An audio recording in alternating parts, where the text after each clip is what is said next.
The Little Fox and the Moonlit Melody. Deep in the heart of the whispering woods, a curious little fox named Marlo loved to wander beneath the stars. Unlike other foxes who preferred the safety of their dens at night, Marlo was drawn to the mysteries of the moonlight. One clear evening, as Marlo trotted through the forest, he heard a faint, enchanting melody drifting through the air. It was unlike any sound he had ever heard, a mix of soft hums and lilting notes that seemed to make the leaves shimmer and the stars twinkle brighter. Unable to resist, Marlo followed the sound, weaving between tall trees and hopping over mossy stones. He finally arrived at a hidden glade where the moonlight pooled like silver water. At the center stood a harp made of vines and crystals, glowing softly. "Who's there?" Marlo called, his voice barely above a whisper. To his surprise, a slender, silver owl swooped down from the trees. "I am Lyric, the guardian of the moonlit harp," she said, her golden eyes twinkling.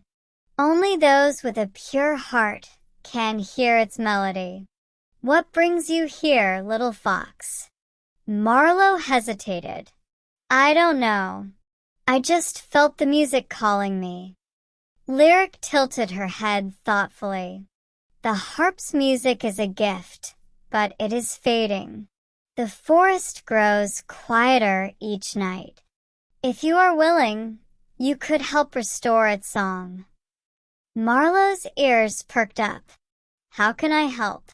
"The harp needs 3 lost strings to play its full melody," Lyric explained. "Each string is hidden in a part of the forest where few dare to go. Do you have the courage to find them?" Marlo nodded eagerly, his tail swishing. With Lyric as his guide, Marlo embarked on his quest.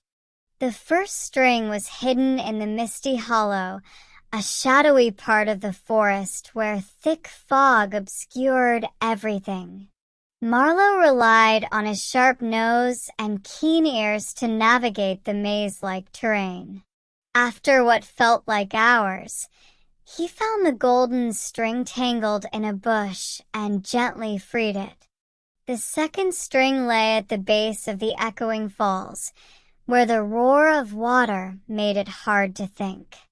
Marlo carefully climbed down the slippery rocks, his paws steady and determined. He found the silver string caught between 2 stones and tugged it loose. The final string was the hardest to find. It was hidden in the starlit cavern, a dark and winding cave that sparkled with tiny glowing crystals. Marlo braved the eerie silence and finally discovered the shimmering string hanging from a crystal spire. With all 3 strings in his paws, Marlo returned to the moonlit harp. Lyric was waiting, her feathers shining under the moonlight. "You did it, Marlo," she said, her voice filled with pride. "Now let's see if the harp will sing again." Together, they strung the harp with the golden, silver, and shimmering strings. As soon as the last string was in place, the harp began to play on its own. The melody was richer and more beautiful than ever, filling the forest with light and warmth. The trees seemed to sway to the music, the stars sparkled brighter, and even the animals of the forest came out to listen. Marlo felt a sense of peace he had never known before. "Thank you, little fox," Lyric said. "You have brought the music back to the forest, and it will sing for many moons to come." From that night on, Marlo became known as the guardian of the moonlit harp, his courage and determination celebrated by all who heard the magical melody.